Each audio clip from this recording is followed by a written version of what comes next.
Fox News contributor, host of Get Tammy Bruce on Fox Nation. David Carlucci, a former New York State senator. Great to have you both here. Thank you. Yeah. So, why run against Kamala? Well, I think she's right. Obviously, the issue is the age, and we expected this even to happen in the first term. It seems not to. We expected him, if he wasn't going to run, that Kamala would run as the vice president. So I think it's a genuine issue. The other problem is, though, that the Republicans don't really have to work hard to make her appear to be unpleasant or a problem. Her own poll numbers already show that the American people are not impressed.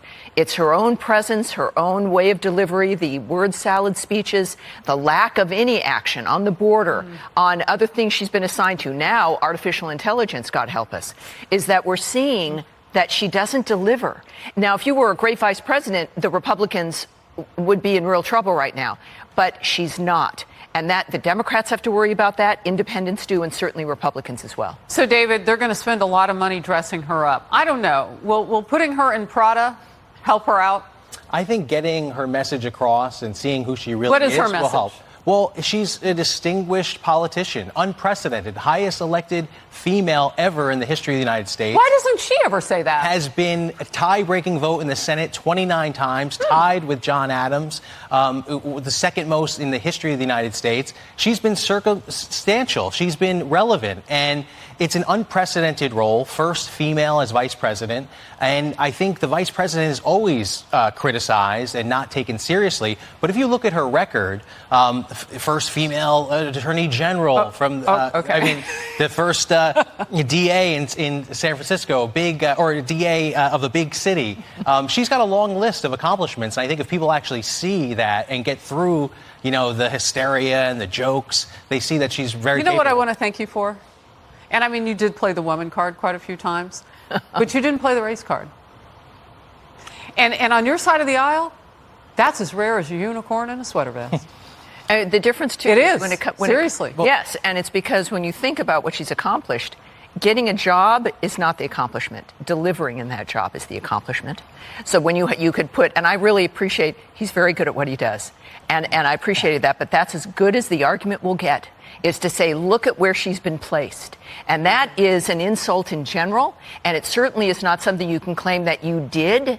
It's about what you've accomplished in that role. You can get a job hosting a show, and it's the difference about what you deliver. And I think Harris is a good example of that. Okay. And that's what the conversation is going to be. Hold on a minute. There are the jobs.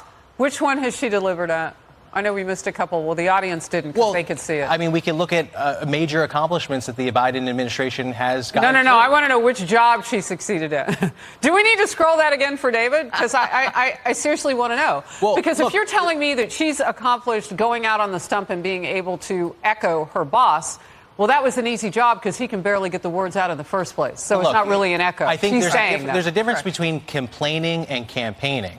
And if Republicans are going to make this all about complaining, which job did she succeed at? The people, look, she succeeded at doing the job she's been elected to do, be vice president. She kept she's the border been the most open. circumstantial. She kept the border open. Vice president. Again. She did keep the border open. Was that your goal? That's a tough question. If we talk about immigration reform, President Biden put that out on his first day in office. Please don't start with him when table. it's talking about her job. Well, I think Republicans think she's running for president. She's not running for president. No. They think Biden that he may not be able to complete a second term. And she couldn't only even God complete can that judge job. that, and we don't know. David, she And couldn't that could be even any complete that circumstance. job. She dropped out early. She went away. California didn't even want her. She's not running now. That's not even a job she could run for. You've run and won. I mean, it's a very interesting position she's in, and it's a shame, but I think the Democrats are recognizing it as well. And I heard what you said. Only God could judge it. But this president changed the rules on that. He said to watch him. Everybody watch him. But I agree with you. We should watch the every Lord is in president. control. Of course. Okay. We'll see how it goes. There seems to be real concern now among Democrats about a third-party candidate in 2024. The bipartisan group No Labels has serious money to launch an independent campaign, and it suggests a unity ticket could get enough electoral votes from moderate states to win the White House. But the center-left think tank Third Way says any third-party run would ultimately help the GOP. A recent op-ed titled "Don't Count a Third Party Out in 2024" says, in part, Democrats and their aligned groups see a third party as an existential threat. Kellyanne Conway on the powerful role of a third-party candidate. Even if you don't become president, you as a third-party candidate spoiler can decide who is the president. This happened in 1992 when we had Bush 41 as the incumbent, and a guy named Bill Clinton, the Arkansas governor, got elected with 43.5% of the vote. Why? Because Ross Perot got 19% of the popular vote, even though he didn't rack up any electoral votes. And, of course, what everybody's thinking about, and I don't know if the team has a picture, Cornel West has jumped in with the People's Party. But more importantly, what about that intra-party candidate, Robert F. Kennedy Jr., who's ticking up to 20% of where Democrats say that they would vote? Well, I think Robert Kennedy Jr. doesn't have a chance at all. I think what's more circumstantial would be this third-party candidate, right? If West gets on the ballot in multiple states, of course, now we're talking about something different. If Manchin's on the ballot as a third-party candidate. But again, what do Democrats do if that happens? It depends on what type of candidate it is. And yes, that could take away from certain votes. Well, those are two. So what does that look like potentially with Manchin? Cornel West is in. Well, I think when I look at this, I think it's more of a problem for Trump. Look, he's got over 10 candidates running against him in the primary. We can only point to RFK in the Democratic primary. David, there's a lot of dissension. You know I adore you, but that's a little bit of fancy. I think when we talk to Republicans... And I know I mentioned the word unicorn. I just didn't think it was going to be you. Well, many of them will Tammy. say they'll vote for anybody but Trump. Yeah. RFK Jr., Bobby Kennedy, they should start calling him Bobby Kennedy, is to the left. He's not, but he's reasonable. And I think his numbers are going to continue to get better. He's not a third party, though. He is not.